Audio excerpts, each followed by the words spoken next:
Hello everyone, my name is Kaustav and welcome to my channel Biobus. तो कैसे हैं आप सभी। आज हम करने जा रहे हैं मेगास्पोरोजेनेसिस, जो कि फिफ्थ पार्ट है series of chapter sexual reproduction in flowering plants का, क्लास 12th। तो आइए पढ़ते हैं मेगास्पोरोजेनेसिस क्या है। तो megasporogenesis is the process of formation and development of megaspore is known as megasporogenesis. But moreover I can say that वो प्रोसेस, वो प्रक्रिया जिसके थ्रू एक मेच्योर फीमेल गेमेटोफाइट, जिसको मैं एम्ब्रियोसैक भी बोल सकता हूँ, उसकी डेवलपमेंट होने को हम क्या बोलते हैं, मेगास्पोरोजेनेसिस। किसकी डेवलपमेंट, एम्ब्रियोसैक की डेवलपमेंट या फिर मेच्योर फीमेल गेमेटोफाइट की डेवलपमेंट। तो अब ये मेगास्पोरोजेनेसिस हो कहाँ रही है। If you have seen the earlier video of mine, जो कि पार्ट 4 था, पार्ट 4 में हमने डिस्कस किया था ओव्यूल के बारे में, जिसको हम और क्या बोलते हैं, मेगास्पोरेंजियम। क्या बोलते हैं, मेगास्पोरेंजियम। तो मेगास्पोरेंजियम में एक पार्ट होता है जिसको हम क्या बोलते हैं, न्यूसेलस। क्या बोलते हैं, न्यूसेलस, जो कि किसके अंदर पाया जाता है, which is inner to the integuments और double layer of the megasporangium, या फिर ओव्यूल की दो इंटेग्यूमेंट्स के अंदर जो न्यूसेलस पार्ट होता है उसमें क्या प्रेजेंट होती है, मेगास्पोर मदर सेल। सो एक बार रिप्रेजेंटेशन के लिए हम देख भी लेते हैं।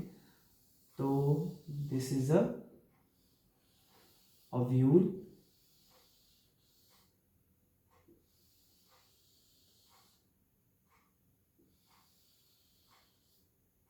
जिसकी दो इंटेग्यूमेंट्स होती हैं।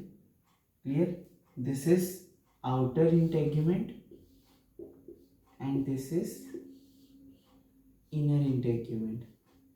आउटर इंटेग्यूमेंट और इनर इंटेग्यूमेंट के अंदर there is a part which is known as nucellar part, जिसको हम क्या बोलते हैं, न्यूसेलर पार्ट। इस न्यूसेलर पार्ट में there is present a megaspore mother cell, जिसको हम क्या बोलते हैं, एमएमसी भी बोलते हैं। तो यहाँ एमएमसी और मेगास्पोर मदर सेल प्रेजेंट है, जो कि क्या है, डिप्लॉयड इन नेचर। अगर ये मेगास्पोर मदर सेल जो है वो डिप्लॉयड है नेचर में, तो ऑफ कोर्स यू नो कि डिप्लॉयड नेचर वाला अगर सेल होगा और वो डेफिनेटली मेगास्पोर बनाने वाला है, या फिर हम बोल सकते हैं फीमेल गेमेटोफाइट बनाने वाला है, तो इसमें ऑफ कोर्स सेक्सुअल रिप्रोडक्शन में हिस्सा लेने वाले सेल में होती कौन सी डिवीजन है, मियोसिस। तो हेयर डिवीजन विल अकर। ठीक है, तो यहाँ पे बना लेते हैं एक बार। तो late us consider this is a megaspore mother cell. This is a megaspore mother cell and it is surrounded by somewhat nucellar cells. इसके इर्द गिर्द क्या है, ये मैंने बना दिए nucellar cells. Clear,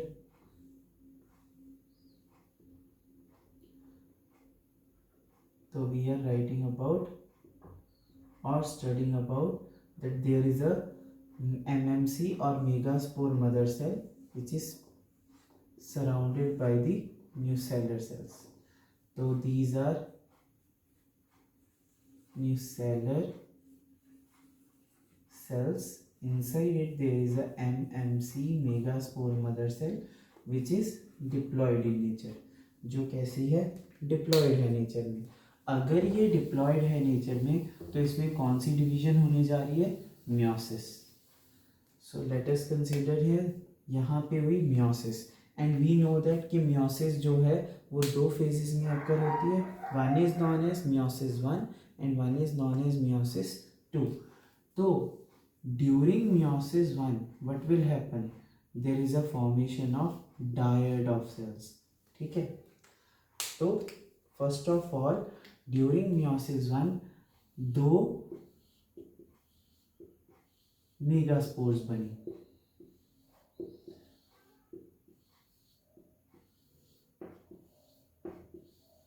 Meiosis 1 occurs and there is a formation of megaspore dyad,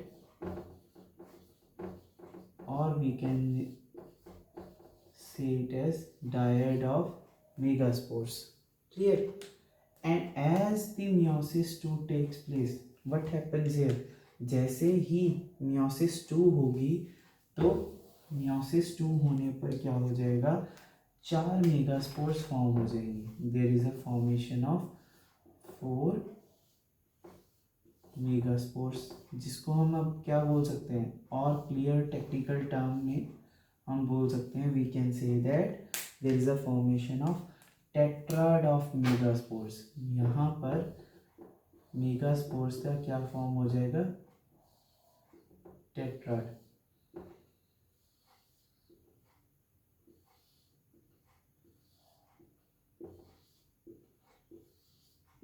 ये मैंने बना दिया tetrad. Okay, now we should know the position also in as point of view for the need, clear। तो हमें ये point of view रखना पड़ेगा कि कौन सी साइड कौन सी है। एज हमें पता है कि ये सारी प्रोसेस कहाँ हो रही है, मेगास्पोरेंजियम के अंदर, और मेगास्पोरेंजियम के अंदर किस पार्ट में ये प्रोसेस हो रही है, कहाँ पर मेगास्पोर प्रेजेंट है, ये प्रेजेंट है न्यूसेलस के अंदर। बट हमें एक चीज़ पता है कि जो मेगास्पोरेंजियम है या ओव्यूल है उसके दो एंड्स होते हैं, वन इज चिलाजल एंड, एक हम क्या बोलते हैं चिलाजल and, and the another one is known as micropylar end. So it means that this will always also a micropylar end, and this is also a chilazal end. Again this is also a chilazal end, and this is a micropylar end. But now here the twist comes.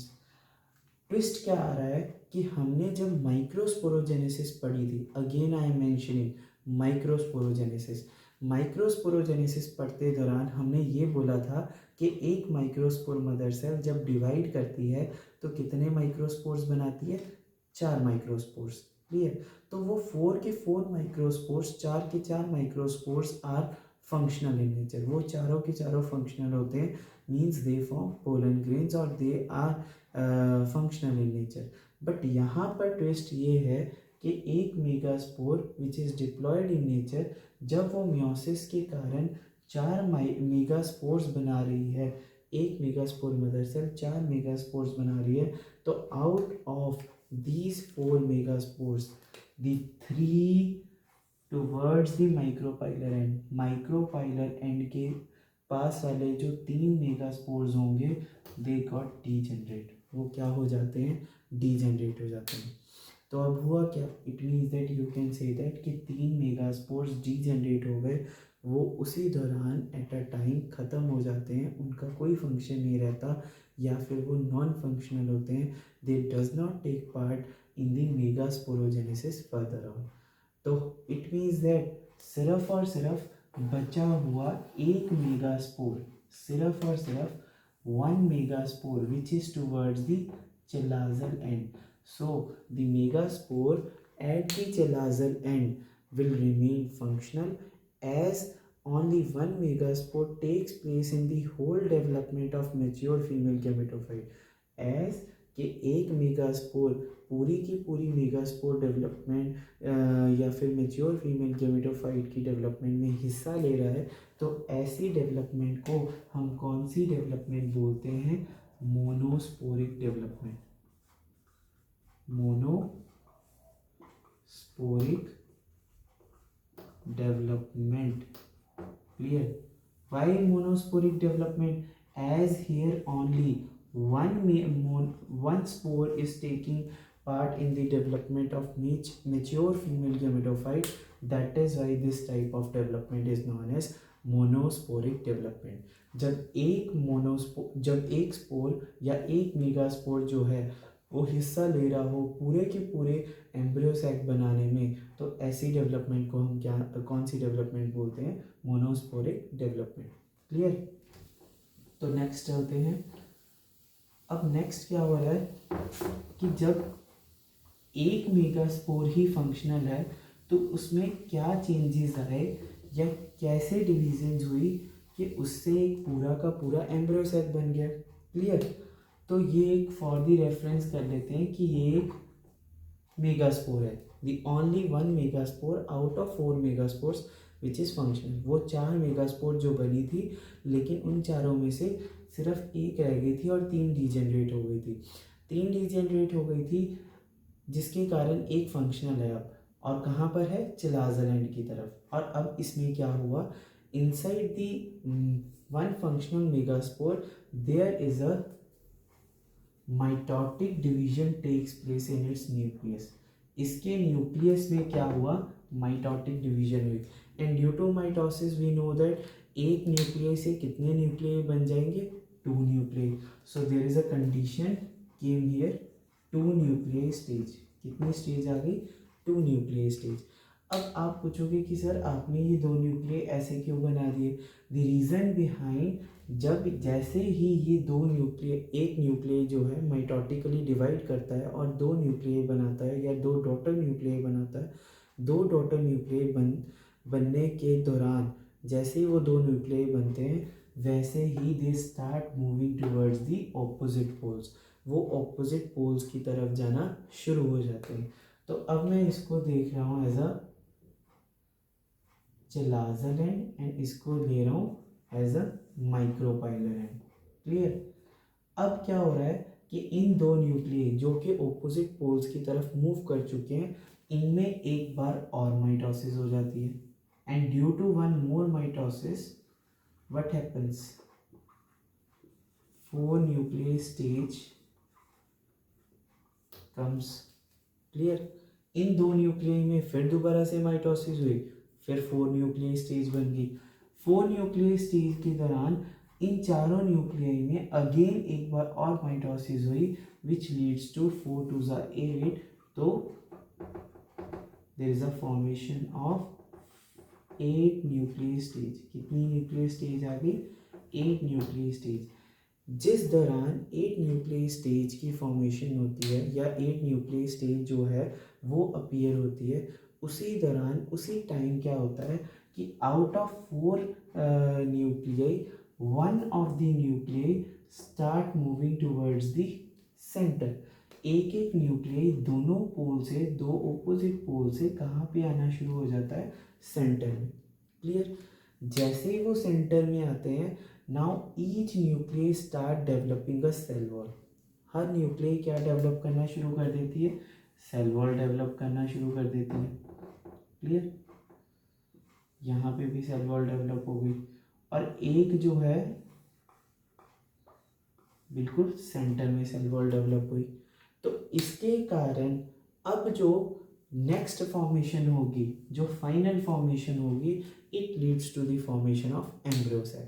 तो अब हम पहले embryo cell का structure बना लेते हैं, फिर discuss करते हैं कि हुआ क्या क्या और क्या क्या चीज़ों की फॉर्मेशन हुई।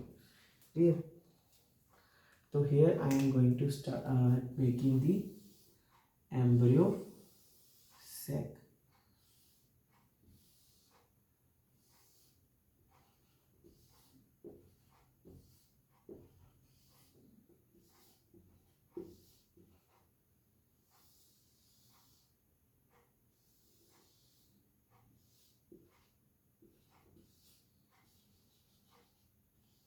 आप साथ साथ में ड्रॉ भी कर सकते हो।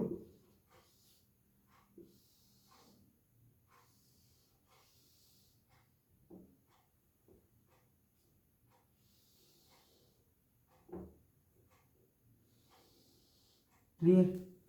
तो this is a micropylar and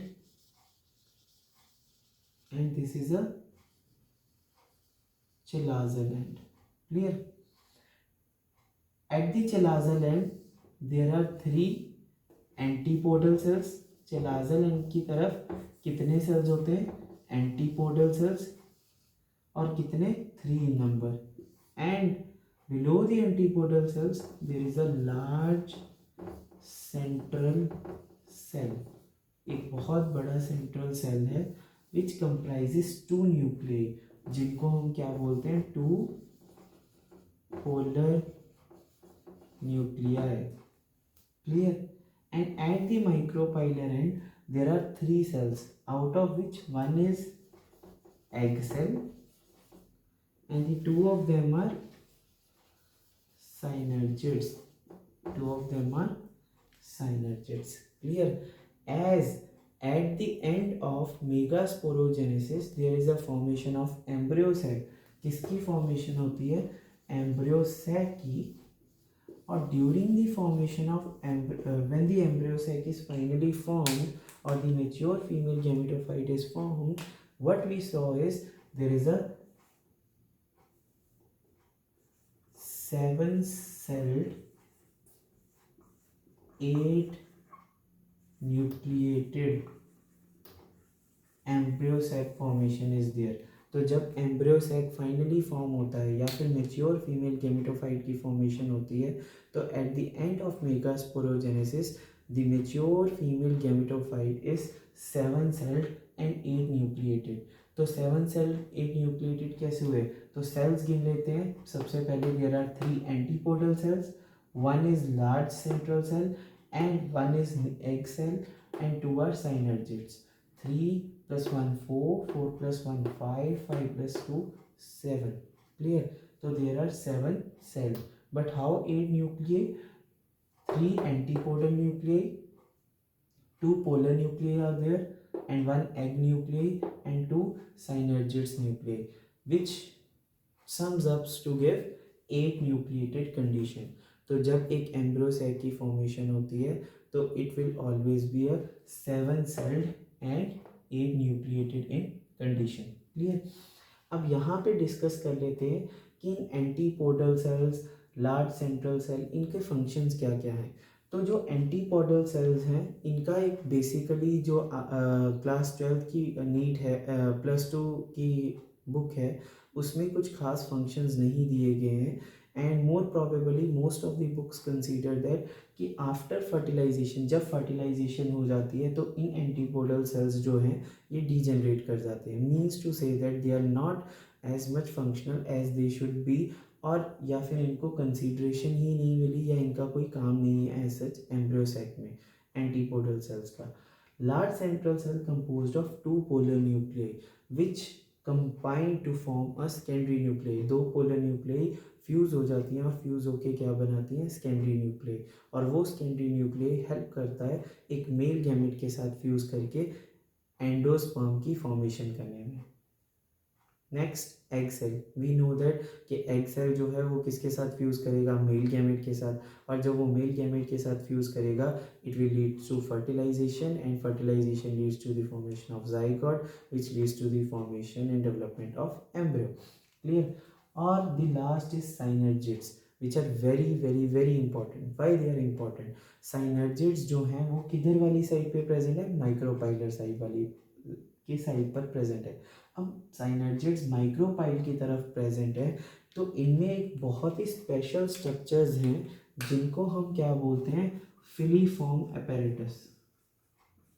filiform apparatus. तो फिलीफॉर्म अपैरेटस का काम क्या है? Most probably this filiform apparatus helps in guiding the pollen tube or attracting the pollen tube by releasing some chemicals or enzymes.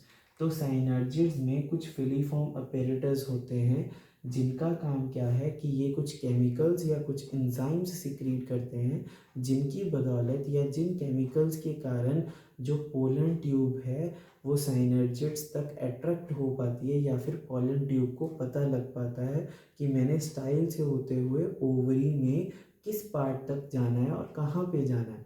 तो pollen tube को solely guide करने वाले कौन होते हैं? साइनर्जिड्स. ताकि पोलन ट्यूब डायरेक्टली आए और माइक्रोपाइल के होते हुए साइनर्जिड्स में एंटर कर जाए और एंटर करके क्या रिलीज कर दे, क्या डिस्चार्ज कर दे अपने male gametes. Why? For fertilization. Clear हुआ? अब एक तो ये था point.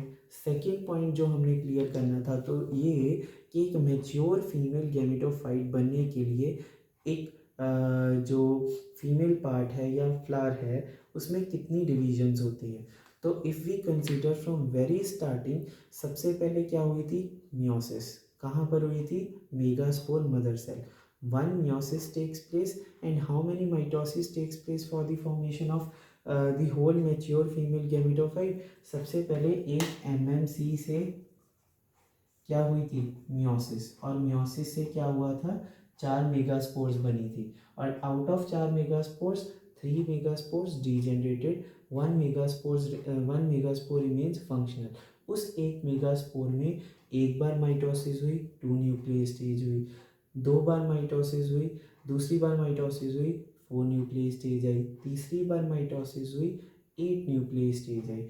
It means that for the formation of mature female gametophyte, एक मैच्योर फीमेल गैमेटोफाइट बनाने के लिए मेगास्पोर मदर सेल से कितनी डिविजन्स लगती हैं, 1 meiosis and 3 mitosis takes place.